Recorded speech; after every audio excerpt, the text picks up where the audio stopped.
ইতিমধ্যে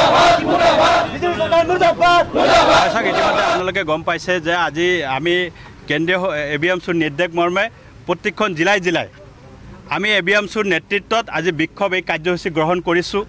ইতিমধ্যে আপোনালোকে জানে যে অসমত ডিভোটাৰ সমস্যাই এক বিভীষিকাময় পৰিৱেশৰ সৃষ্টি কৰিছে, এক হাহাকাৰ পৰিৱেশৰ সৃষ্টি কৰিছে।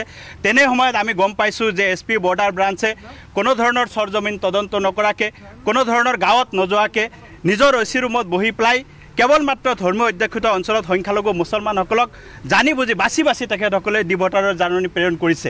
ইতিমধ্যে বহুখিনি জাননী তেখেতসকলে ইতিমধ্যে প্ৰেৰণ কৰিছে আৰু আমি জানামতে তেখেতসকলে তেনেকুৱা প্ৰক্ৰিয়া ইতিমধ্যে আৰু চলাই আছে।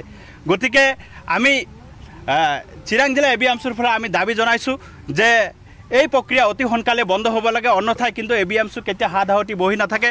আমি তীব্ৰতকৈ তীব্ৰ গণতান্ত্ৰিক আন্দোলন কিন্তু গঢ়ি তুলিবলৈ বাধ্য হ'ম। লগতে আমি জনাব বিচাৰিছোঁ যে ইতিমধ্যে এই জাননী পাই পেলাই বহুখিনি ব্যক্তিয়ে তেখেতসকলে নিজে আত্মহত্যা কৰিবলৈ বাধ্য হৈছে। বহুখিনি ব্যক্তিক তেনেকৈ নিজৰ পৰিয়াল আৰ্থিক শাৰীৰিক আৰু মানসিকভাৱে তেখেতসকলে জৰুলা হৈ গৈছে, নিজে ধ্বংস হৈ গৈছে। গতিকে এই প্ৰক্ৰিয়া অতি সোনকালে বন্ধ হ'ব লাগে। স্বদেশীৰ নামত বিদেশী সজোৱাটো অসমৰ এই প্ৰক্ৰিয়া বন্ধ নহ'লে ABMC কিন্তু কেতিয়া হাত হাৱতি বহি নাথাকে। আমি তীব্ৰতকৈ তীব্ৰ গণতান্ত্ৰিক আন্দোলন গঢ়ি তুলিবলৈ বাধ্য হ'ম।